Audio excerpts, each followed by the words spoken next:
Bon jeudi à tous, bienvenue sur Overtime NHL, le 3e épisode de la saison. Je suis Jonathan Filion et je suis très heureux de vous retrouver à nouveau cette semaine pour discuter NHL pendant la prochaine heure. Au menu de cet épisode, les segments Up Suisse et Head to Head qui seront réalisés avec Stéphane Rochette et également la diffusion de notre interview faite avec le défenseur de Cloton et espoir du Canadien de Montréal, David Reinbarer. Avant tout, laissez-moi vous rappeler qu'Overtime NHL est disponible sur toutes nos plateformes numériques, sur nos plateformes d'écoute audio, également sur notre site Internet et notre application MySports. Vous pouvez également nous envoyer vos questions sur nos réseaux sociaux. On tâchera d'y répondre tout au long de nos épisodes cette saison. Voilà, tout est dit. David Reinbarer a été rencontré il y a quelques semaines par notre équipe. Et sans plus attendre, je vous présente ce que ça donne.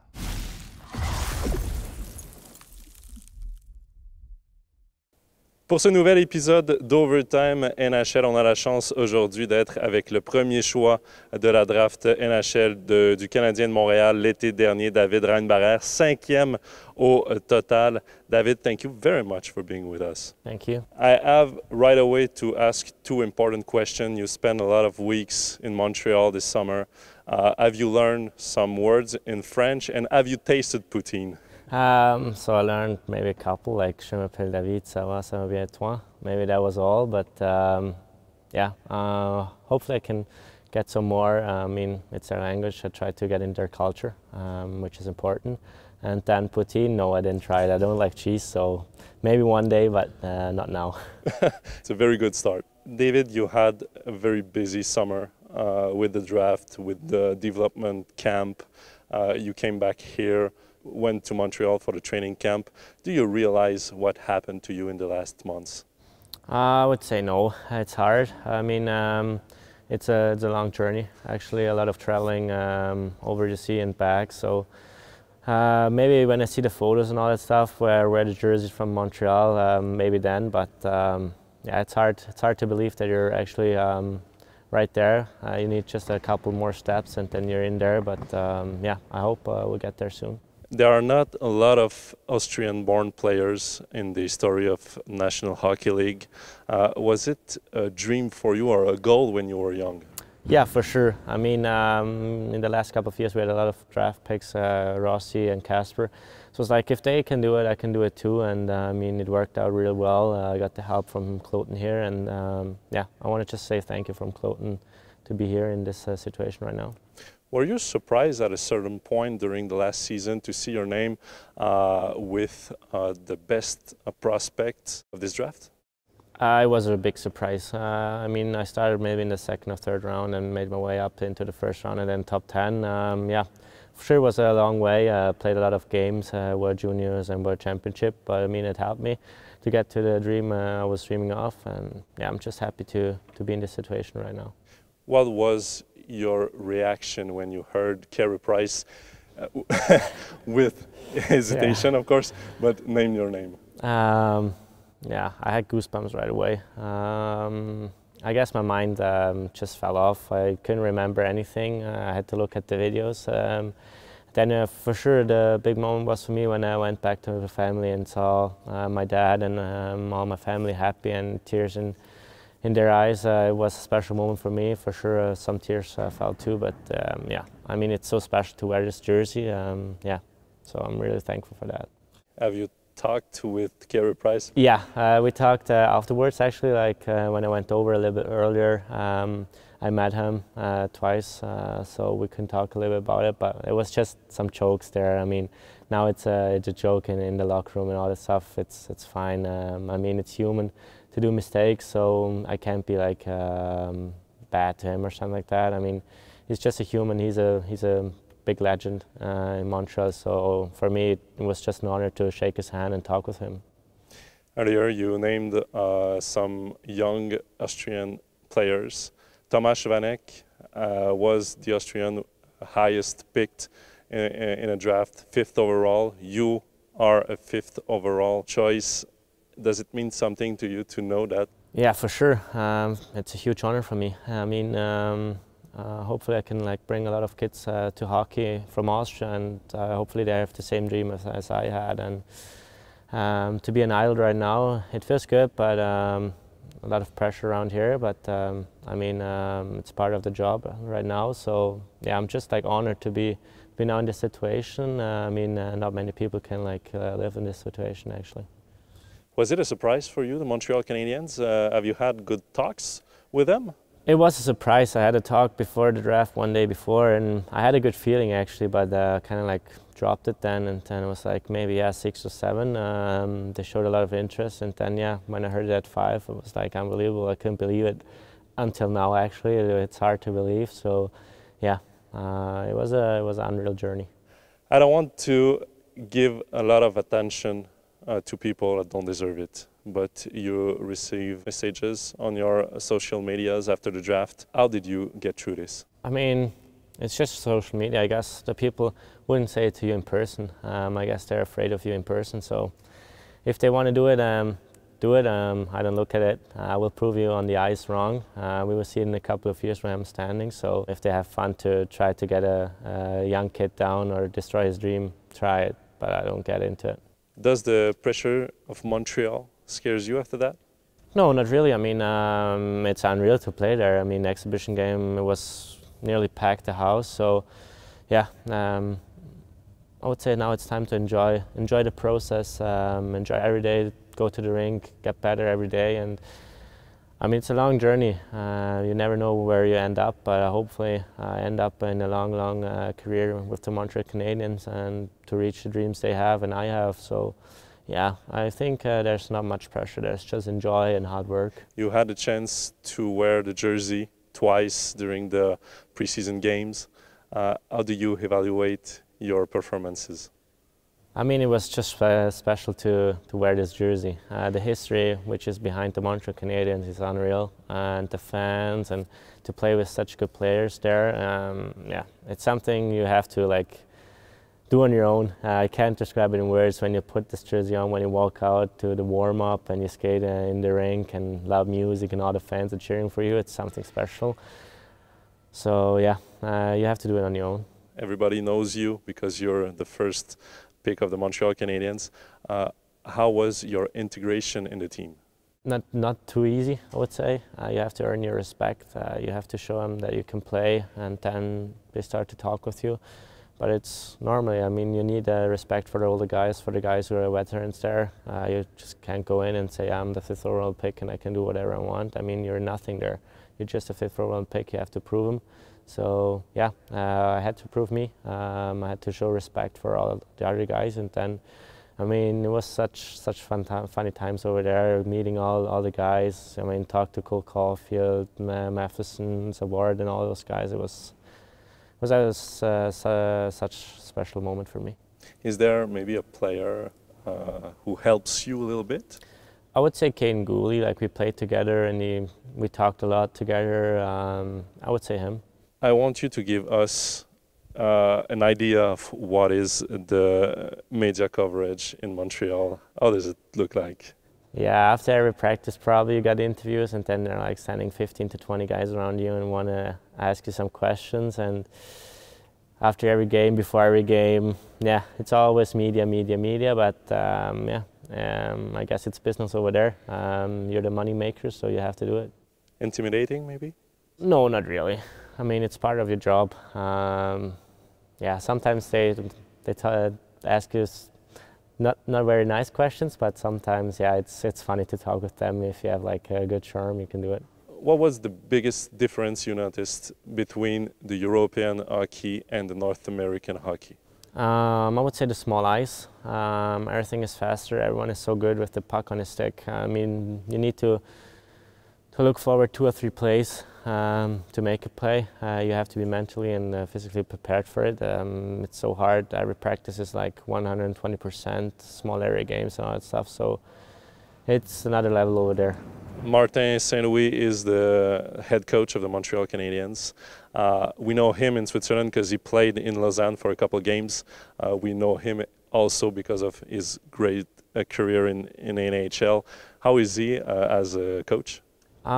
He's quiet, I would say, but I mean, his experience. I think you can't find a coach with that experience. What he went through, what he made with this journey in hockey. I mean, you just can learn from him, and I'm thankful that he's our coach to learn from him. Are there players who impressed you during the camp? Yeah, for sure. I mean, you played with Suzuki, Caulfield, and all those guys on the PlayStation, and now you play on the ice with them and having fun. It's something different, I would say, yeah. I would say those guys, I mean, they're so good at hockey and they love it, and yeah, you just have fun on the ice with them. They help you to get better, they tell you some details, so it's pretty special. After your first experience, what do you think of the city of Montreal and the organization?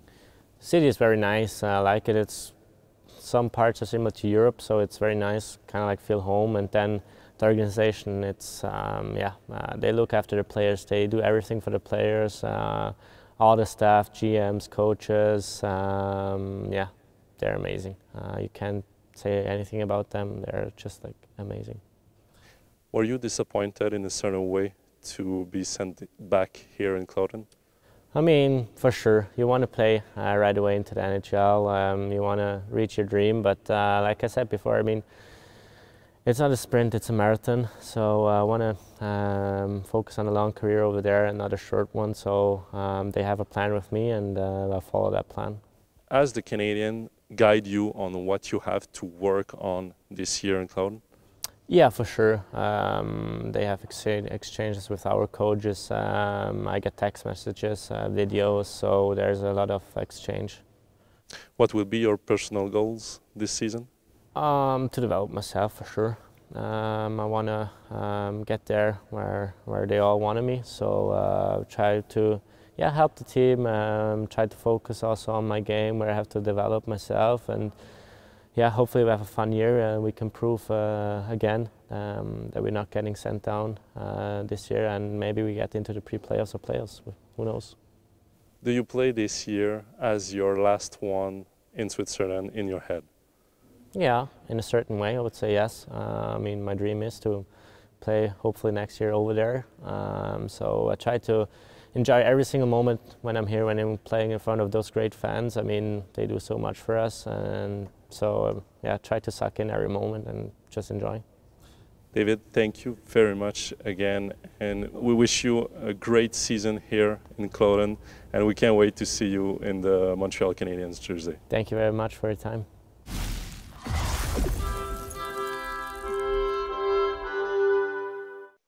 On accueille pour le segment Hop Suisse notre invité du jour, Stéphane Rochette. Salut Steph. Salut Joe. Très heureux de te retrouver pour la première fois dans cette nouvelle saison d'Overtime NHL. Et Stéphane, d'entrée de jeu, on va parler de David Reinbarer. On vient de voir son entrevue. Un jeune homme posé, mature, qui sait à quoi s'en tenir pour les prochaines saisons parce qu'il y aura de la pression énormément du côté de Montréal pour lui. Oh oui, de la pression, il y en aura à Montréal. On sait que c'est probablement Montréal et Toronto, c'est les deux marchés les plus compliqués de la NHL, peut-être au monde, pour jouer au hockey, parce qu'il y a le hockey, puis après, il y a le hockey, puis il y a aussi le hockey, surtout à Montréal, encore pire qu'à Toronto. À Toronto, il y a du baseball, il y a du basket, il y a quelque chose, mais à Montréal, il n'y a que ça. Mais moi, ce jeune homme-là, vous savez, quand on repêche un joueur, les équipes de NHL, j'ose espérer qu'ils font leur job. Je pense qu'ils font leur job, et on sait que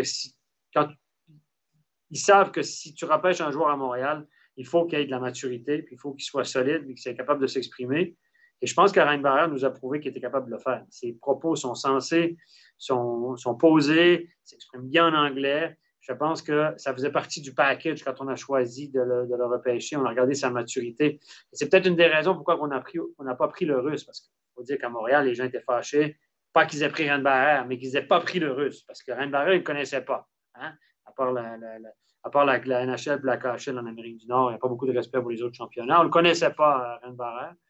Et puis, les gens voulaient le Russe. Mais c'est peut-être une des raisons pour laquelle Montréal n'a pas pris le Russe, parce qu'en dehors de la glace, il paraît que c'est un phénomène dans un vestiaire, c'est un phénomène en dehors de la glace. C'est un gars qui est lié par contrat en Russie. Donc, il y avait pas mal de red flags, là, de drapeaux rouges dans son cas. Et c'est peut-être une des raisons qui ont fait que Montréal a opté, dans le doute, on a opté pour Reinbarer au niveau, si c'est équivalent au niveau hockey, hein, qui est attaquant, qui est défenseur, évidemment, mais peut-être que ça a pesé dans la balance la maturité de Reinbarer. Et j'en ai parlé dans le premier épisode de la saison avec Nicolas Ducharme. Il disait que, pendant le camp d'entraînement, il s'est fait découvrir par les partisans du Canadien, par les journalistes aussi, qui n'avaient aucune idée de qui il était, de son background ici en Suisse, de sa saison qu'il avait connue. Et pour la petite histoire, j'étais à Lausanne lors du match face à Cloton vendredi dernier. Et je tombe nez à nez avec Guillaume Lefrançois, un journaliste de la presse. Ça fait à peu près un mois, ça faisait à ce moment-là, vendredi dernier, peut-être 1 mois et 2 semaines, qu'il avait été retranché du camp d'entraînement du Canadien de Montréal. Ouais. Au total, au maximum, peut-être 1 mois et 3 semaines, à tout près de 2 mois. Et déjà, il y avait un journaliste de la presse qui était ici pour lui parler. Il espérait le voir jouer. Mais je me dis, ils n'ont même pas laissé passer 6 mois. Là. C'est 1 mois et demi après. Déjà, on le rencontre sur son retour en Suisse. Déjà, on veut savoir où est-ce qu'il en est rendu dans son développement. Là, évidemment, blessé à la main. Mais ça prouve à quel point les médias montréalais sont omniprésents. Ils vont être omniprésents dans la carrière de David Reinbarer. Juste par rapport à sa blessure qu'il a eue ici en Suisse, on a eu plus d'informations. Et ça, j'en parlais avec le chef presse de Cloton. Même lui, il était surpris. Tout le monde a eu plus d'informations via les médias montréalais que dans le club de Cloton et dans les médias suisses. C'est assez incroyable quand même. Ben, c'est la réalité du marché de Montréal. Vous avez 20, 30, 40, tous les médias. Je veux dire, un tweet sur le Canadien de Montréal, même s'il est banal, fonctionne plus qu'un tweet sur n'importe quel autre sport ou même sur la politique. Donc, on sait que c'est une religion à Montréal. Comme je dis toujours à Montréal, il y a le Canadien, il y a la météo, puis il y a le gouvernement. C'est les 3 principaux sujets de discussion. En dehors de ça, il ne se passe rien. Je suis méchant un petit peu. Mais effectivement, mais ça, c'est une bonne nouvelle aussi. Que pour le hockey suisse, c'est une bonne nouvelle, Reinbarer, parce que, en tout cas pour nous, Québécois, les gens vont comme entendre parler de façon régulière du championnat suisse. Les gens, ils savent que, il paraît que c'est pas mal là-bas, il paraît que les gars sont bien payés, il paraît que c'est un bon championnat, mais il n'y a pas beaucoup de respect, parce qu'on a toujours l'impression que le Québec, le Montréal, c'est le centre du monde du hockey sur glace, puis le reste, c'est les détails, à peu de choses près. Et puis là, tout à coup, ça va peut-être permettre aux gens de découvrir un autre championnat, découvrir d'autres réalités. Il y aura des articles qui seront publiés, des détails qui seront donnés. Et puis, les gens vont se rendre compte que, quand même, en Suisse, ils savent plus ou moins, mais ça ne les intéresse pas plus que ça. Donc, pour faire connaître notre marché, Joe, là où on travaille, ça va peut-être être intéressant. Puis, tu parlais de Guillaume Lefrançois qui était là pour voir jouer, évidemment, le jeune Reinbarer à Lausanne. Ben, il n'a pas vu Reinbarer jouer, mais il a eu une longue discussion avec l'ancien capitaine des Remparts de Québec après le match. Il a rencontré Théo, évidemment, parce qu'il voulait savoir. Donc, ça fait partie. Les gars, ils posent aussi beaucoup de questions. Il a posé beaucoup de questions sur sa dernière saison au Rempart, la Coupe Mémorial, etc. On sait que ça a été gros au Québec. Et là, il a posé beaucoup de questions à Théo sur le hockey suisse, etc., pour découvrir comment ça se passait, etc. Donc, c'est des journalistes d'enquête, etc. Donc, ils vont rapporter beaucoup de choses qui se passent ici. Et je pense que ça va être ultimement bon. C'est toujours bon d'avoir des vedettes. On en parlait avec Connor Bedard tout à l'heure, mais c'est toujours bon d'avoir des vedettes qui sont connues au-delà des frontières. Et ça va être une bonne pub, je pense, pour le hockey suisse de façon générale.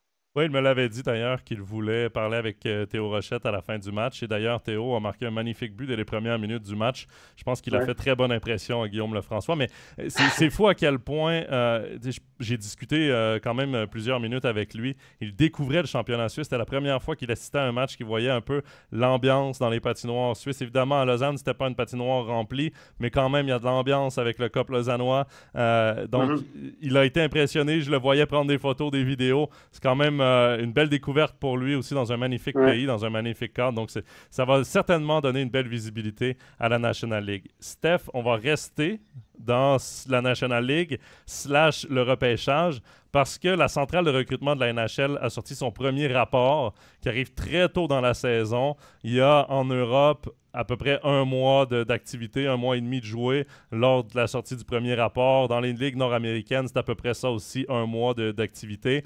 Et il y a 2 noms qui ont retenu l'attention chez nous en Suisse, Léon Mugli et Daniel Ustinkov, qui les 2 ont été classés comme espoirs de catégorie B.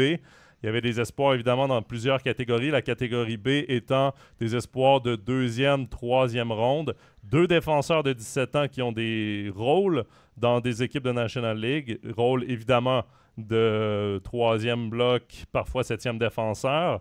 Est-ce que tu as été surpris de voir ces 2 défenseurs-là classés dans ce premier rapport. Et Steph, est-ce que ça vaut vraiment quelque chose, ce premier rapport? Bon, la première question. La deuxième, c'est une question là, très ouverte. Je te dirai mon opinion là-dessus, mais je ne suis pas surpris qu'il soit là-dessus parce que c'est deux jeunes qui jouaient déjà plus ou moins. Bon, Steinkoff a joué à Zurich l'année passée.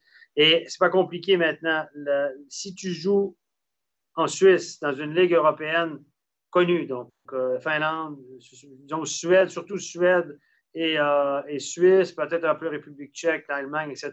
On a vu ça. Si tu joues, déjà, tu es aligné à 17 ans ou à 16-17 ans dans ces ligues-là, tout le monde, ça allume des petites lampes partout. Oh, il doit être bon. Il a joué en équipe nationale d'une chose, et il doit être bon, etc. Donc là, ils se disent, ils peuvent l'évaluer. L'avantage de ça, c'est qu'ils peuvent évaluer le jeune, ce qu'il vaut déjà avec des adultes.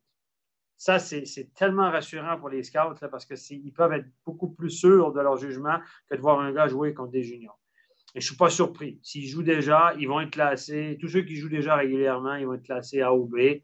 Je ne suis pas surpris du tout. Après, ça ne garantit absolument rien. La suite de la saison, on dira plus. Mais ça annonce assez bien. Pour les autres, on a vu plusieurs noms. D'ailleurs, bon, 2006, il paraît que ce n'est pas une mauvaise volée en Suisse, l'équipe nationale des 2006. Mais de voir les autres, là, le nombre de joueurs, il y en a plusieurs, là, 5 ou 6 qui étaient assez. Excusez-moi. Là.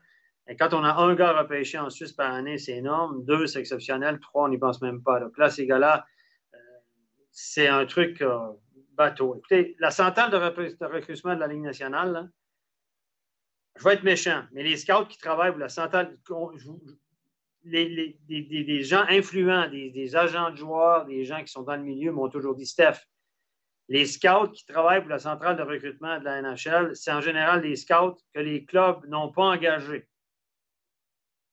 Puis bon, voilà, donc c'est la deuxième catégorie de scouts. On va parler de certains scouts et de leur pedigree. Je me garde une certaine réserve. La centrale de recrutement de la NHL, il faut expliquer aux gens, c'est un guideline. La NHL veut mettre en valeur. Donc, évidemment, les clubs, ils parlent pas, c'est l'atome. Personne ne dit ce qu'il pense des joueurs parce que tout le monde cache son jeu pour prendre le meilleur et puis les autres ne le voient pas. Donc, la NHL, pour mettre en valeur le repêchage, pour mettre en valeur de futures vedettes, on l'a vu avec Connor Bedard, on a mis sur place une centrale de recrutement qui ont leur propre scout, qui ne travaillent pas pour des clubs, qui, eux évaluent, classent les gars, etc. On commence déjà à vendre notre salade, à mettre en valeur le prochain repêchage. C'est du marketing. C'est que du marketing. Ça ne représente en aucun cas l'opinion des clubs et l'opinion des scouts de ces clubs qui, eux, ne disent rien parce qu'ils ne veulent pas vendre leur jeu. C'est des tombes, les gars. On ne parle pas. La qualité d'un scout, c'est de fermer sa gueule, c'est de se taire. Donc, eux, la centrale de recrutement, sont obligés de faire ça pour mettre en valeur les prochains, puis blablabla, puis blablabla. C'est du marketing. Alors, ça ne reflète en rien l'opinion des équipes. Évidemment, plus tu approches du repêchage, plus la centrale de recrutement est proche de la réalité parce qu'elle n'est pas stupide, là. Elle écoute à gauche, à droite, etc., etc. Elle voit. Donc, les catégories A, tu ne te trompes pas trop. Voilà. Après, là, c'est vraiment, vraiment, vraiment à l'aveugle, honnêtement. Faut prendre ça avec des pincettes. Ces deux gars-là sont sur le radar, seront probablement repêchés s'ils jouent toute l'année avec des hommes ou on va se garder une gêne. Mais pour les autres, la catégorie C, là, oubliez ça, là, c'est du grand n'importe quoi. Ça représente, mais strictement rien la valeur de ça. Et surtout maintenant, c'est beaucoup trop tôt. Oui. Parce que les clubs de NHL sont comme les autres. C'est toujours le dernier match qui fait foi. Tu es aussi bon que les derniers matchs que tu as joué. On est dans un business de court terme. C'est la réalité. Et David Reinbarer nous l'a très bien dit dans l'entrevue qu'on a présentée il y a quelques minutes. Lui, sur les premiers rapports de la centrale de recrutement, paraissait sur le troisième, un espoir, le troisième ronde. Il est monté deuxième ronde. À mi-saison, on parlait peut-être de lui comme fin de première ronde, début deuxième. Ouais. À la fin de la saison, c'était top 10. C'est fou à quel point ça a changé vite, mais il est beaucoup trop tôt. Surtout pour des gars de cet âge-là où est-ce que le développement se fait à une vitesse folle. selon aussi les responsabilités qu'ils ont dans les clubs. Parce que si à Zurich commence à avoir des blessures ou à Zug, ils commencent à avoir des blessures dans les brigades défensives, bien là, peut-être qu'ils vont avoir plus de responsabilités. Ils vont se mettre sous le radar et là, peut-être qu'ils vont monter début deuxième ou ils vont glisser fin troisième s'ils jouent septième défenseur. Ils n'ont pas de temps en play-off. Ça dépend de tellement de choses. Mais c'est parfait pour nous, ça nous fait parler. Exactement. Mais c'est exactement ça. La centrale de recrutement, c'est ça. Moi, je l'ai vécu là, pendant plusieurs années aussi. Quand mon fils était dans le junior, des fois, tu regardes ça. Quoi? Lui? Quoi? Non. Voilà. Il faut prendre ça avec des pincettes et ça ne représente aucun cas. Ce n'est pas un sondage auprès des clubs. Ne pensez pas que c'est ça. Là. C'est la centrale de recrutement de la Ligue nationale qui est ces recruteurs qui ont sorti ça. Certains ont peut-être des petites informations, copient les autres, etc. Mais là, pour l'instant, c'est du marketing. On va parler de la NHL. On essaie de vendre nos futurs espoirs. Steph, segment Hop Suisse, évidemment, on parle normalement des performances des Suisses en NHL et on va commencer. On a 2 joueurs là, sur lesquels on va se pencher dans cet épisode. Tout d'abord, Roman Josi, on n'en a pas encore parlé cette saison dans Overtime NHL. Il a débloqué les compteurs. Il a 4 points là, dans ses derniers matchs. Au moment où on enregistre l'émission, évidemment, on a préenregistré cet épisode d'Overtime NHL. Mais Stéphane, j'ai vraiment l'impression que Roman Josi, dans les prochaines saisons, va avoir de la difficulté à rééditer ses exploits de 2021-2022. C'était sa saison là, record où il avait eu, si je ne me trompe pas, c'était 96 points. Là, les Prédateurs sont vraiment à la croisée des chemins. C'est une équipe quand même plus structurée que l'étaient, par exemple, les Sharks de San Jose et Rick Carlson l'an passé, lui qui a réalisé une saison incroyable. Je pense que Josi a des responsabilités dans ce club-là, un club qui est dans une transition vers une espèce de reconstruction assez rapide. Mais j'ai l'impression que Josi va falloir s'attendre à un défenseur qui joue à la hauteur de son talent, mais plus dans le gap là, des 60 points que des 96 points comme il avait fait. J'ai cette impression. 90 points, c'est exceptionnel. On s'entend que c'était une année où il était vraiment au sommet, dans des bonnes configurations, l'équipe allait bien, etc. Mais comme tu le dis, en NHL, comme défenseur, si tu réussis plus de 60 points, c'est déjà monstrueux. On voit Erik Karlsson cette année à Pittsburgh, il a de la peine à trouver sa place aussi. Et puis Erik Karlsson, il faut voir dans quel contexte il a fait ces points-là. San Jose, il se foutait complètement de sa défensive, on s'entend. Ce n'est pas le cas de Josi. Non. C'est un défenseur conscient, c'est un leader de cette équipe à Nashville. Donc, le gars, il ne va pas délaisser sa défensive simplement pour faire des points. De toute façon, son contrat, il est en poche. Donc, il faut aussi voir ça. Hein. Donc, le gars, il n'a plus à se prouver. Donc, il travaille pour l'équipe, etc. Puis, on sait que c'est un bon coéquipier, c'est un joueur d'équipe. Donc, effectivement, les chiffres seront peut-être un peu moins bons, mais moi, je le dis, je pense que Josi est le meilleur joueur de l'histoire du hockey suisse. Pour moi, je le regarde jouer, je le trouve juste extraordinaire, ce garçon. Ouais. Moi, ce qui m'a le plus frappé, parce qu'on avait commenté ensemble le match hors concours, là, le match de préparation entre les Prédateurs de Nashville et le CP Berne l'an passé. Et c'est bien beau de le voir à la télévision. Moi, j'avais jamais eu la chance de le voir jouer ici à Berne quand il était jeune, mais je l'avais déjà vu jouer au Centre Bell contre le Canadien de Montréal. Et là, de le revoir à maturité maintenant face au CP Berne, moi, ce qui m'avait frappé, c'est la façon dont il se déplace sur une patinoire. C'est incroyable à quel point il a un coup de patin fluide. Il est atypique. Il est freelance. Il se promène partout, en avant, en arrière, souvent en patinage avant. C'est un défenseur totalement atypique.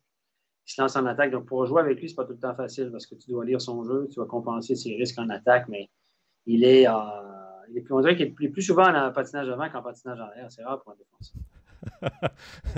J'avoue. Dernier joueur suisse dont on va parler aujourd'hui, Steph, c'est Nico Hischier. Pourquoi? Parce qu'il a été blessé le week-end dernier. D'ailleurs, il a raté le dernier match des Devils ce week-end. C'était samedi, si je ne me trompe pas. Il a été blessé contre les Sabres de Buffalo. Une mise en échec directement à la tête. On a dit évidemment du côté des Devils, blessure au haut du corps. Hein. On cache toujours les blessures en NHL, évidemment. Ce ne serait pas surprenant que ce soit une commotion cérébrale dans son cas. La décision de la Ligue nationale est tombée. 2 matchs de suspension pour Connor Clifton pour mise en échec illégale à la tête. Ça ne fait aucun doute. En plus, Nico Hischier n'était pas en possession de la rondelle. Il avait fait dévier, mais ça faisait plusieurs secondes déjà qu'il n'était même pas près de la rondelle. 2 matchs de suspension parce que Clifton n'est pas un récidiviste. mais ça montre quand même la ligne de la Ligue nationale de hockey. Les coups à la tête, seulement 2 matchs. Ça me fait halluciner. Ça en fait plusieurs depuis le début de la saison. Là, c'est Ishier qui est la victime. 2 matchs seulement, je trouve ça vraiment très gentil de la part du comité de discipline de la Ligue nationale. La NHL, les coups à la tête, c'est pas encore dans la... On veut les bannir, mais on est toujours dans l'idée les grosses mises en échec, ça fait partie du jeu, on veut du spectacle, blablabla, on veut pas que les joueurs arrêtent de faire ça de peur d'avoir des suspensions. Mais là, celle-là, elle est claire, nette, sans appel, c'est directement à la tête, elle est inutile, elle est un peu tardive.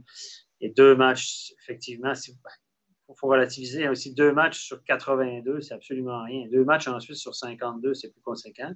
2 matchs sur 82, c'est des peanuts. C'est des peanuts. Mais c'est ça la mentalité de la NHL. On trouve des excuses pour tout. En Suisse, on n'est pas mieux avec l'histoire de Dauphin. On va pas se citer en exemple sur ce coup-là parce qu'on n'est pas fort non plus. Mais là, honnêtement, c'est encore une fois, si on veut bannir, est-ce qu'on veut vraiment bannir les grosses mises en échec spectaculaires? Non, je n'y crois pas. Je ne sais pas si je ne me trompe pas, mais j'ai vu les statistiques de bagarre à NHL cette année. Il me semble qu'il y en a eu beaucoup. C'est vendeur. On sait qu'on dit, il y a un reportage aussi qu'on dit que les patinoires se vident beaucoup à NHL cette année. Il y a beaucoup de marchés où les gradins sont pas remplis. Il y a moins de spectateurs. On parle du prix, de la crise aux États-Unis, etc. Puis on sait que la NHL, il y a 30-40 ans en arrière, comment on faisait venir les gens dans les patinoires dans certains marchés américains, c'était avoir plus de bagarres. Et là, on ne va pas vouloir trop bannir les grosses mises en échec parce que c'est des images qui tournent en boucle. Les gens apprécient ça. Moi, je me souviens de la charge de Trouba l'année passée sur Timo Meier. Excusez-moi, mais c'est une charge à la tête. Pour moi, oui, Timo Meier a la tête en bas, machin, mais tout le monde a... Waouh, quelle mise en échec, bravo. Heureusement qu'il n'a pas été... plus blessé que ça, il aurait pu le tuer. Et moi, je pense qu'il faut bannir ce genre de mise en échec. Évidemment, voilà, je dois être une chochotte, moi, Joe, je dois être trop sensible, je ne sais rien.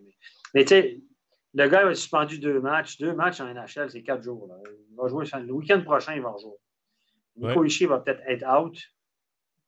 Semaine, mois, conséquences peut-être pour le reste de sa carrière. On ne sait jamais. On est là. Mais comme je te dis, ça vient aussi du fait qu'aux États-Unis, on veut vendre ce sport comme un sport violent. Et puis quand je vois la recrudescence, l'autre jour, je regardais un reportage sur TVA Sport, les talk show sur TVA Sport, j'y sais pas le nommer, avec Renaud Lavoie, le consultant de TVA Sport qui fait les bagarres. Il dit, moi, j'aime pas les bagarres, mais les gens adorent les bagarres. Il a un peu raison. Voilà. Mais il dit là, par contre, il les a tous montrés dans l'émission. Voilà les bagarres, il y a eu 8 bagarres hier soir, je vous les montre tous. Voilà. Mais c'est ça la NHL. Puis la mise en échec, elle va tourner en boucle. Puis Trouba, l'année passée, il a passé pour un dieu parce qu'il a quasiment assassiné Timo Meier. J'ai beaucoup de peine avec ça, mais c'est une mentalité qui sera dure à changer. En fait, on utilise beaucoup les bagarres du côté de l'Amérique du Nord comme étant un truc vendeur, même s'il y a beaucoup d'anciens joueurs, même s'il y a beaucoup de journalistes qui se positionnent contre. Ils en font quand même la publicité. Moi, je suis pas contre les bagarres qui sont justement pour protéger un joueur. Par exemple, le coup sur Ishier, s'il y avait une bagarre après, ben écoute, je peux comprendre dans une certaine mesure. Mais par contre, les coups à la tête, moi, je comprends que ça doit être enrayé, mais il doit y avoir des conséquences fortes pour limiter ses coups à la tête parce qu'il y en aura toujours, c'est un sport rapide. Mais là, 2 matchs, 34 722 et 22 dollars US c'est le dernier 22 qui fait mal. qui sont versés au fonds d'urgence d'aide aux joueurs. Mais le message que ça envoie, c'est qu'on ne protège pas les joueurs du côté de la NHL. On protège au contraire. Souvent, on met la faute sur le joueur frappé et non pas, qui s'est mis dans une position vulnérable et non pas le joueur qui frappe. Donc, la responsabilité est souvent à la victime et non pas à l'agresseur. Et on va espérer... on va souhaiter à Nico Hischier que son absence soit de courte durée et qu'il soit rapidement en santé. Normalement, on protège les joueurs vedettes des équipes. Évidemment, au New Jersey, c'est pas la vedette Nico Hischier, c'est plus Jack Hughes. J'aurais été curieux de savoir si ça avait été Hughes qui se blesse de cette façon-là, si la suspension aurait été différente. Ça, honnêtement, c'est la question que je me pose. L'histoire ne le dit pas. Hein? L'histoire ne le dit pas. On a vu ça un peu dans le passé, des histoires comme ça. Et voilà, c'est comme ça. C'est comme ça. C'est une mentalité qui va être dure à changer. Là. Les vieux de la vieille, ils adorent encore ça, les grosses mises en échec. Ouais. Mais moi, je ne dis pas que je déteste, mais à un moment donné, il y a une limite. Là, puis ça, c'est vraiment un coup à la tête directement.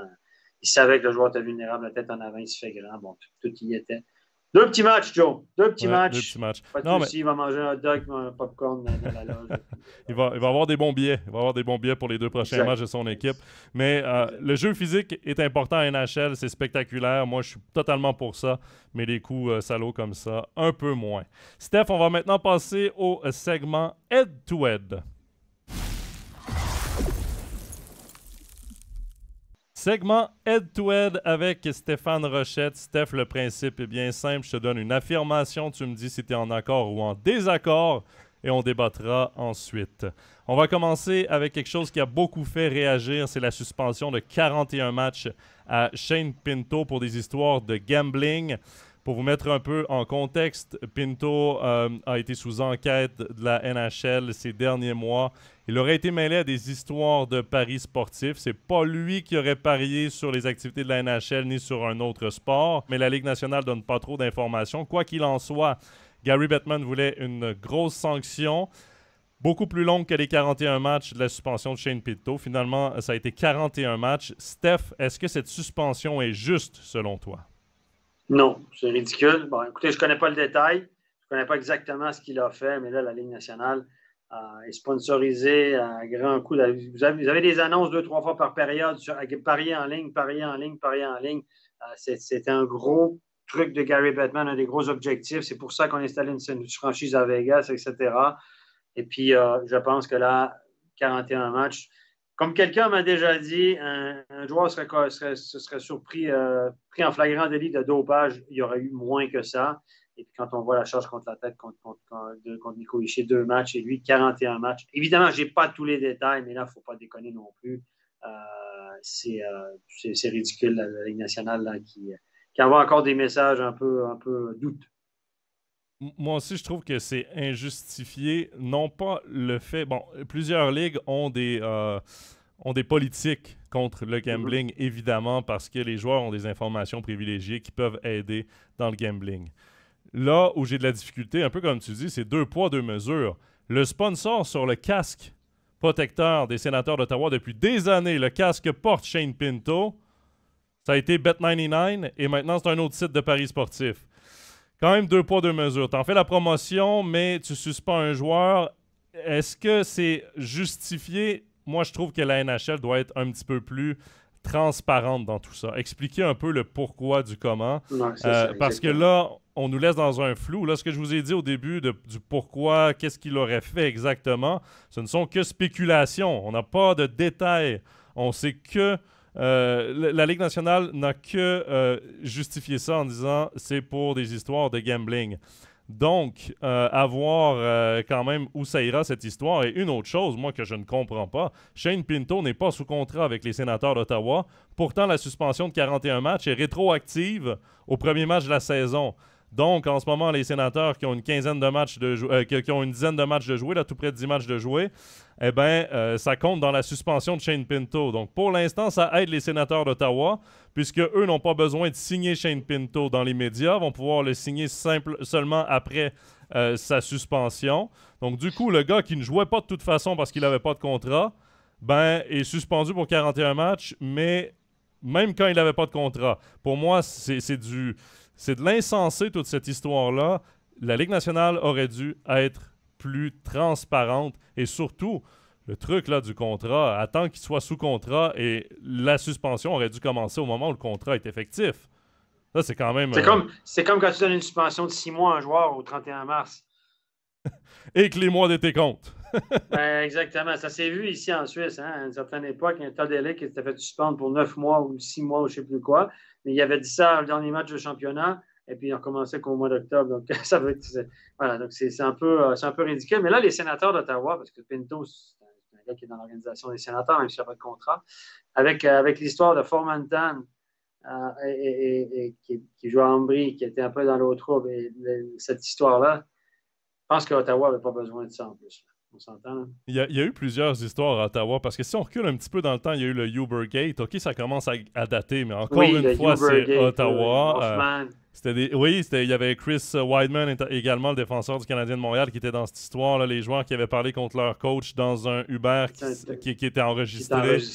Il y a eu ça, il y a eu Formenton, parce que c'est le seul joueur en ce moment que tout le monde pointe du doigt pour cette histoire de viol collectif avec Team Canada Junior.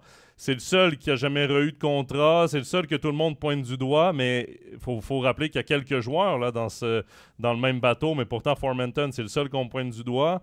Maxime Comtois aussi, qu'on annonçait peut-être comme étranger peut-être, en Suisse, mais encore là, c'est que des rumeurs. Mais bon, Formenton, évidemment, il n'y a pas eu d'accusation.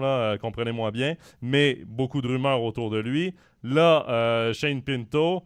Avec tous les déboires de l'équipe, c'est vrai que ça en fait beaucoup et ça nous amène justement, Steph, à notre deuxième sujet. L'entraîneur DJ Smith sera le premier coach congédié cette saison en NHL. Est-ce que tu es d'accord ou pas? Bon, je pense que oui, c'est dans l'air. En tout cas, nous, on écoute beaucoup les médias québécois, les talk shows, etc. Et puis au Québec, évidemment, ça commence à chauffer pour lui. En Ottawa, on sait que c'est la frontière. Il y a beaucoup de la clientèle d'Ottawa est beaucoup francophone aussi, dans l'Outaouais, Gatineau, de l'autre côté de la rivière, du côté du Québec, Ontario. Et oui. Là, écoutez, avec Pierre Dorion, là, cette équipe-là est en éternelle reconstruction. On a été quand on a eu des choix au pêchage, etc. On a signé des contrats à long terme avec des joueurs, avec Ketchuk, avec Chabot, etc., etc. Puis d'année en année, là, on a de la peine à mettre des gens dans les gradins, puis on a de la peine cette équipe-là a de la peine à se mettre en route. Et je pense que là, il va falloir qu'on fasse un move, qu'on essaie de bouger quelque chose. Et la seule chose qu'on peut bouger à court terme, c'est l'entraîneur. Il faut dire qu'il y a un nouveau propriétaire aussi qui va pouvoir éventuellement apporter son impulsion. Il faut dire aussi que nous, on a influencé aussi là-dedans parce qu'au Québec, tous les journalistes, Michel Bergeron en tête, panéliste, consultant TVA Sport, etc., tout le monde essaie de pousser Patrick Roy. On dit que Patrick Roy est déjà en contact. On dit, je n'ai pas d'infos là-dessus. J'entends ce que les médias disent. Je n'ai pas d'infos particulières, mais le nouveau propriétaire serait un grand fan de Patrick Roy. Et tout le monde dit pourquoi pas virer l'entraîneur et mettre Patrick Roy. Donc, au Québec, on est influencé peut-être par le fait que les médias québécois essaient pour une xème fois nous placer Patrick Roy quelque part. Donc, ça, c'est un phénomène. Mais je pense que là, cette année, ils doivent faire mieux. Là. Il faut qu'ils visent les playoffs, clairement. Et là, pour l'instant, c'est pas parti vraiment pour ça. C'est quoi, 4 victoires, 4 défaites. Ça décolle pas. Ça décolle pas, même si on a quelques vedettes, quelques joueurs qu'on veut mettre en avant. On a signé aussi Stutzle, on a signé Ketchuk devant. Et puis, ça décolle pas. Donc, il faudra éventuellement faire quelque chose. Moi, j'irais même plus loin que ça, parce que je pense que ce sera le premier entraîneur viré, premier entraîneur congédié. Mais je ne pense pas que ce sera avant que Pierre Dorion soit congédié. Je pense que les deux sont sur la corde raide. Je pense que Pierre Dorion, directeur général, a placé DJ Smith comme entraîneur-chef de cette équipe-là. Mais le nouveau propriétaire, en ce moment, parce que cette équipe-là devrait être dans le top de leur division, devrait être placée pour les playoffs. C'est un début de saison très compliqué. Moi, je pense que si ça continue d'être compliqué pour les Sénateurs d'Ottawa, c'est Dorion et Smith qui vont partir, parce que à quoi ça sert de virer un entraîneur, laisser Pierre Dorion prendre la décision sur le nouvel entraîneur s'il n'y a pas vraiment d'avenir pour Pierre Dorion dans cette équipe-là? Ça fait très longtemps qu'il est à Ottawa. C'est pas l'homme du nouveau propriétaire. C'est pas lui qui l'a mis en place. Donc, est-ce que Pierre Dorion sera le premier à quitter et ensuite DJ Smith va suivre, ou les deux dans le même mouvement, peut-être? Moi, j'ai l'impression que ça va bouger rapidement à Ottawa parce que nouveau propriétaire, là, DJ Smith, il y a eu même une histoire avec son gardien là, il voulait changer son gardien entre la deuxième et la troisième période. Semble-t-il, n'aurait jamais dit à son gardien qu'il voulait le changer. Du coup, le gardien va faire son échauffement de troisième période. C'est son coéquipier Travis Hamonic qui va le voir et qui lui dit: écoute, non, c'est pas toi qui goal, là, la troisième période, t'as été changé. Il retourne au banc. C'est des histoires à Canada, là où est située l'aréna des Sénateurs d'Ottawa, en banlieue d'Ottawa. Les fans qui demandent le congédiement de DJ Smith, je pense que l'entraîneur-chef et le directeur général sont vraiment sur la corde raide. Tu as parlé de Patrick Roy, Steph. On a encore un peu de temps pour discuter de ça. Patrick Roy, moi, je te nommerais Bob Hartley. C'est un Franco-Ontarien qui vient de tout près d'Ottawa, mais je ne suis pas certain qu'Hartley veut continuer. Bob Hartley a dit que sa carrière, il a dit qu'il en avait assez, il passe ses hivers en Floride, il joue au golf. Il a dit que c'était terminé pour lui. Mais ces gars-là, C'est à peine à décrocher. Oui, parce que déjà, là, il est consultant NHL pour RDS. Il est retourné dans ce poste-là. C'est des gars qui vivent de passion. Et moi, je te nommerais un troisième nom. Je ne l'ai pas entendu nulle part. Je ne l'ai pas lu nulle part. Moi, je trouve que ce gars-là mériterait une chance. Surtout que dans la région d'Ottawa-Gatineau, c'est une légende. C'est Benoît Groulx. Moi, j'aimerais bien voir un entraîneur québécois, donc francophone et anglophone, dans ce marché d'Ottawa qui est un marché bilingue. Groulx a été longtemps entraîneur-chef des Olympiques de Gatineau Hall, /Hall, parce qu'à l'époque, c'était les Olympiques de Hall également. Il a fait un peu de transition. C'est une équipe de Christian Dubé et de Pavel Rosa. Exact. Donc, est-ce que peut-être ça pourrait être l'une des options? On sait que Benoît Groulx était dans le coin parce qu'il a perdu son poste d'entraîneur-chef dans la AHL avec Tampa Bay. Il était dans le coin, il était en Suisse ici. Moi, je ne sais pas pourquoi, mais son nom m'est apparu quand je réfléchissais à l'épisode d'aujourd'hui. Je me disais, pourquoi pas? Parce qu'on a vu Pascal Vincent avec les Blue Jackets de Columbus. On voit André Tourigny avec les Coyotes de l'Arizona. Deux gars qui... ont beaucoup d'expérience dans le développement des joueurs, qui ont enfin leur chance comme head coach dans la Ligue nationale de hockey. Ça se passe bien pour les deux, même si l'échantillon est très petit dans le cas de Pascal Vincent, mais c'est un gars très respecté dans tous les clubs où il est passé. Un des seuls entraîneurs, d'ailleurs, qui n'a jamais été viré. Hein. C'est lui qui prenait des postes dans d'autres équipes, mais il n'a jamais été congédié de son poste d'entraîneur adjoint ou d'entraîneur-chef chez les juniors. Et je me dis, pourquoi pas Benoît Groulx? Un petit Tormanen. Donc, je sais pas, c'est des noms comme ça qu'on lance, mais certainement, je pense que ça va bouger avant longtemps du côté des Sénateurs d'Ottawa. Steph, troisième sujet. On en a beaucoup entendu parler ces dernières semaines. Est-ce que c'est une tempête dans un verre d'eau? Je ne sais pas. Mais la NHL a eu l'idée de réformer le repêchage, d'y aller avec un repêchage qui ressemblerait plus à ce qu'on voit dans la NBA et dans la NFL. Est-ce que c'est une bonne idée? Pour mettre en contexte un peu les gens, la NFL, la NBA, il n'y a que les joueurs qui sont à l'endroit où il y a le repêchage. Les clubs restent dans leurs quartiers généraux, dans leurs villes respectives, envoient leur choix à la Ligue fait l'annonce. Le joueur prend des photos, fait quelques interviews, ensuite va rencontrer l'équipe dans sa propre ville. La NHL est l'une des seules ligues où tous les clubs se réunissent au même endroit et font ce repêchage. Est-ce que tu trouves que c'est une bonne idée de réformer ce système? Ben, je ne suis pas à l'interne, mais moi, je trouve que la formule actuelle est assez sympa. C'est aussi l'occasion pour les clubs de se réunir, de partager, toutes les équipes, tous les scouts, tous les joueurs, les staffs sont sur place. C'est un peu le party annuel de la NHL où tout le monde se retrouve. Arrêter de se croiser en deux avions, en deux patinoires, en deux trajets en car. Je pense que la formule de la NHL, le repêchage, il est assez sympa, honnêtement. Et je trouve que, honnêtement, le repêchage de la NFL, j'ai déjà regardé, ça manque un peu de... Je sais pas. La NHL a besoin d'avoir des événements qui attirent l'attention. Je trouve que le repêchage, durant l'été, sur cette forme-là, attire l'attention, ça nous permet de reparler de la NHL, parce que l'important pour ces ligues-là, c'est de rester vivant toute l'année, de rester dans les médias, apparaître dans les médias 12 mois par année.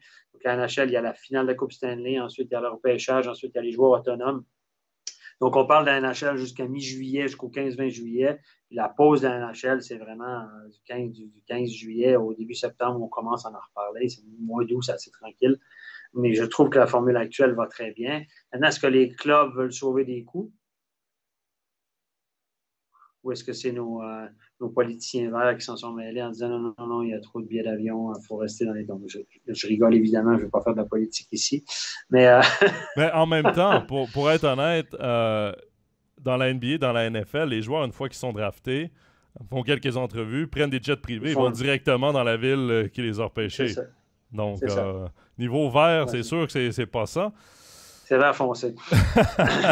Non, mais moi, je trouve que la NHL met de l'énergie peut-être pour réformer le repêchage. Moi, je pense pas que c'est une bonne idée. Moi, pour aller en présentiel à un repêchage NHL, pour le regarder à la télé chaque année, je trouve que le spectacle est bon. Est-ce qu'il est long, trop long en première ronde? Oui.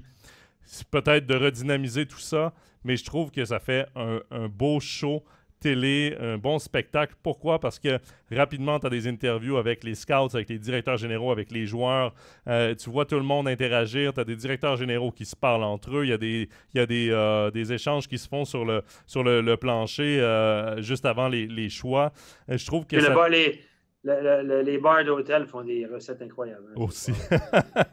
Non, mais je trouve ça sympathique. Je trouve dommage parce que je pense que la NHL aurait plus à faire pour ce qui est de redynamiser, par exemple, le match des étoiles pour donner une plus belle figure à la NHL, comme ce que fait, par exemple, la MLB avec son match des étoiles et son fameux concours de coups de circuit que tout le monde attend impatiemment année après année. Ouais, C'est de trouver, plus que le match. Plus que le match. C'est de trouver quelque chose comme ça qui va attirer pendant ces week-ends-là un peu de fête.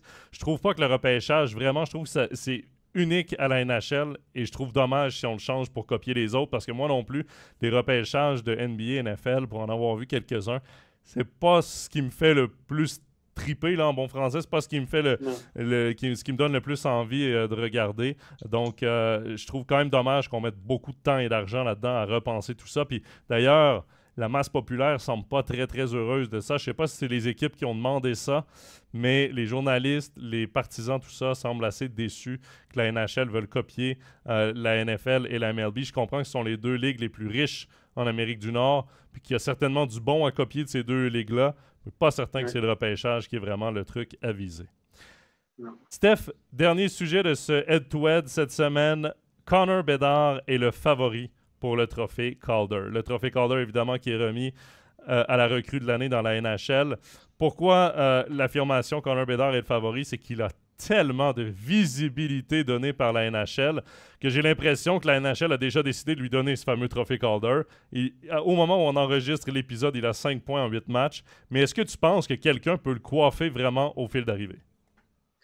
Ben, au niveau de l'opinion publique et tout ça, probablement pas, parce que tu as de la couverture. Il fait un bon shoot dans le match, tu en entends parler, etc. Mais il y a d'autres gars qui performent. Tu as Ridley Gregg. Je suis pas un grand fan de Ridley Gregg parce que je l'ai déjà vu jouer en junior. Voilà, mais il a 7 points, je pense, en 8 matchs côté de Philadelphie. Tu as Luke Hughes, le frère de Jack Hughes, qui va très, très bien en défense. Un autre qui va bien. Tu as Bobby Brink. Tu as d'autres là, qui vont bien, mais j'ai l'impression que pour eux, ça va. Connor Bedard a tellement d'attention que, bon, il faut dire qu'il est plus jeune. Hein. Connor Bedard est plus jeune que certains d'entre eux aussi. Il y en a qui ont une année ou deux de plus, mais c'est ça la NHL. La NHL, on vend un produit, on vend des vedettes, on crée des vedettes et on vend ça. C'est ce qui fait vendre, évidemment. Ça, c'est le problème. Si t'es pas... Ma mère disait toujours, c'est pas drôle la vie d'artiste quand t'es pas vedette. Ben, en NHL, si t'es pas une super vedette, tu allais bien de temps ensuite ou en bas, c'est pas toujours très, très rose. Ceci dit, Connor Bedard va être une super vedette, va être un super joueur. Il me fait beaucoup penser à Patrick Kane à ses débuts, etc. Il faut dire qu'il joue dans un gros marché, un marché qui est en reconstruction. Ils ont besoin de belles histoires. Chicago est un des gros marchés. Hein. Il n'est pas compliqué. Tu as Toronto, Montréal, Boston, New York et Détroit et Chicago. C'est les Original Six, plus ou moins, les clubs originaux.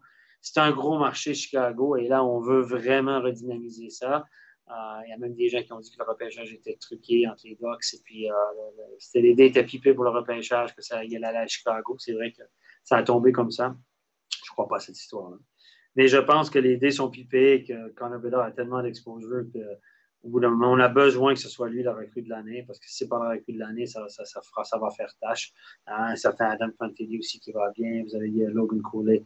Donc, mais ultimement, ça ne change pas grand-chose. Mais c'est vrai que la couverture médiatique est simplement délirante. Jonathan Marchessault donnait une entrevue il n'y a pas longtemps, justement, à JC, l'émission de 5 à 7, pas le 5 à 7 d'RDS, mais l'émission, l'équivalent du 5 à 7 d'RDS à TVA Sport qui s'appelle JC. Et Jonathan Marchessault, on a interrogé Jonathan Marchessault qui a joué contre Chicago. Il lui disait, qu'est-ce que tu penses du jeune Bedard, etc. Il a dit là, je pense qu'il faut arrêter un peu. Là. Il dit là, le jeune, il faut y laisser, il a 18 ans. Il a l'âge qu'il a, il faut le foutre un petit peu la paix. Là. Il va être une super vedette, ça va être un super joueur, etc. Il dit là, la NHL, les journalistes, il faut arrêter un peu. Là. C'est beaucoup trop, c'est beaucoup pour un jeune. Puis il dit, moi, je me mets à sa place. Là. Oui, il a les épaules solides, on le voit, il est solide, le gars, il supporte la pression, etc. Et au bout d'un moment, là, c'est beaucoup, beaucoup, beaucoup pour un jeune de 18-19 ans. Et Marchessault le disait, foutez-lui la paix un petit peu, là. Laissez-le, donnez-lui le temps de faire sa place, lâchez-le un petit peu. Lui, il disait que c'était presque il n'a pas prononcé le mot malsain, mais c'était carrément ce qu'il voulait dire. Tu sais, Steph, moi, je pense qu'il est le favori pour remporter Oui. le trophée, simplement parce que c'est voté par les journalistes. Il est dans un marché hyper médiatisé. La NHL en fait la promotion. Tout le monde en parle. Tout le monde voit son grand talent. C'est vrai qu'il a un grand talent. Sidney Crosby n'a pas gagné le trophée Calder. Pourquoi? Il avait un certain Alex Ovechkin qui commençait en même temps que lui, qui avait eu un petit peu plus de points que lui et de buts que lui. Connor McDavid n'a pas gagné le trophée Calder parce qu'il s'était blessé à son année recrue. Je pense que s'il reste en santé, Connor Bedard va avoir une bonne saison. Je pense qu'il restera le favori. Oui. Mais je trouve dommage parce que quand tu as un Logan Cooley qui en est à sa première année, oui, il est un an plus vieux, mais il connaît un très, très bon début. Moi, c'est un joueur vraiment que... Je pense que le Canadien va s'en... Oui, spectaculaire. Je pense que le Canadien va s'en mordre les doigts de ne pas l'avoir pris et d'avoir pris Juraj Slafkovský à sa place. Je pense qu'il a tout pour peut-être gagner le trophée Calder. Adam Fantilli contre le Canadien de Montréal, je l'ai vu jouer. J'ai vraiment regardé son jeu en particulier. Un gars qui est capable d'être physique aussi, qui a une dimension, qui a cette dimension physique qui est très bon, qui a un bon sens du jeu. Leo Carlson, le deuxième choix du dernier repêchage, qui a commencé là, avec les Ducks. Il a commencé un petit peu sur le tard, mais dès qu'on l'a mis dans l'alignement, a eu un impact. Bobby Brink à Philadelphie, en plus des noms que tu as déjà nommés. Matthew Poitras, qui est le deuxième joueur de centre à Boston, qui connaît un début de saison. Boston, l'équipe, les Bruins connaissent un début de saison au-delà des espérances avec la perte de Bergeron et de Krejci. Poitras qui arrive un peu de nulle part, 5 points à ses 8 premiers matchs. Il est deuxième centre de cette équipe-là. Je trouve que ce sont de belles histoires et je trouve qu'on n'en parle pas assez. On parle beaucoup, beaucoup, beaucoup trop de Connor Bedard, avec raison parce qu'il est bon. Mais à un moment donné, c'est le choix, je pense, qui a eu le plus de visibilité depuis Connor McDavid. Et avant Connor McDavid, ça a été Sidney Crosby. Et je trouve que là, c'est un peu trop. Parce que même beaucoup de pression. Les années de Sidney Crosby, les médias sociaux étaient un petit peu moins développés quand même. On recule en 2005. Mais là, vraiment, c'est omniprésent. Moi, sur mon fil d'actualité, que ce soit Facebook, Instagram, que ce soit Twitter, c'est toujours Connor Bedard. Je sais ce qu'il fait. S'il y a un but refusé, un but marqué, une passe, un beau tir, une échappée, je sais tout de lui. Et pourtant, j'ai pas regardé beaucoup de matchs des Blackhawks de Chicago depuis le début de la saison. J'en ai vu 1 ou 2. Donc, c'est vous dire à quel point il est over-médiatisé. Et je suis d'accord avec Marchessault. À un moment donné, il faut le laisser jouer au hockey, le garçon, puis lui enlever cette mauvaise pression parce que ça devient une pression qui est malsaine d'une certaine façon. Ouais, il y en a que pour lui. D'ailleurs, Taylor Hall en parlait d'ailleurs dans une entrevue aussi en disant « OK, oui, il est solide, le garçon, etc. » Mais là, il était arrêté, là. Là, au bout d'un moment, il le disait dans les premiers matchs. Il faut qu'il soit vraiment, vraiment solide, le garçon. Puis tout à coup, il y a une série. Là, il a fait des points au début, il en fait un peu moins récemment, mais si tout à coup, ça va. Il connaît un passage à vide, là. Il faut dire qu'il joue dans une équipe qui est en totale reconstruction, qui part de loin, là. Et ça va être compliqué pour lui, là. Là, il a toutes les situations spéciales. Ça, c'est aussi la NHL. Hein. Le coach Richardson, il le met dans toutes les situations. Le premier match qu'il a joué à Montréal, il s'est fait huer par les spectateurs. La honte à vous, les Québécois. Ça, je ne l'ai pas compris, ouais. J'avais honte. J'avais honte. Et c'est pas mon message. Mon message, c'est que Richardson, il y a eu un moment donné où Chicago a eu un 5 contre 4. Ça s'est transformé en 5 contre 3. De nouveau, une pénalité 5 contre 4. Je pense qu'il était 3 minutes et pas sorti de la glace. Ouais. Non, puis les joueurs, ses coéquipiers doivent en avoir assez aussi de répondre à des questions sur lui parce que la couverture médiatique, on la connaît au Québec, on la connaît à Toronto, mais en ce moment, toute la couverture de la Ligue nationale, chaque fois que les Blackhawks vont dans une ville, c'est des questions sur Connor Bedard. Ça doit être assez saoulant pour ses coéquipiers à la fin. Stéphane, merci beaucoup d'avoir été avec nous pour ce nouvel épisode d'Overtime NHL. On va te retrouver certainement un peu plus tard dans la saison. Toujours un plaisir de t'entendre. Plaisir. Ciao. Ciao. C'est ce qui conclut le 3e épisode de la saison d'Overtime NHL. Rendez-vous ce samedi 4 novembre, 20h sur MySports pour le match de la semaine commenté en français. Je vous y retrouverai pour vous faire vivre le match entre les Prédateurs de Nashville de Romagnosi et les Oilers d'Edmonton de Connor McDavid, l'une des équipes les plus décevantes de ce début de saison en NHL. Rendez-vous également dans 2 semaines pour un nouvel épisode d'Overtime NHL. Je vous rappelle que vous pouvez nous envoyer vos questions sur nos réseaux sociaux. On y répondra au cours des prochains épisodes. Également, Overtime NHL est diffusé sur toutes nos plateformes Facebook, YouTube, Spotify, Apple Podcast et SoundCloud. Également, tous les épisodes se retrouvent sur notre site Internet et sur notre app mobile MySports. Merci à tous d'avoir été avec nous, encore fidèles au rendez-vous. Et je vous dis à dans 2 semaines. Bye bye.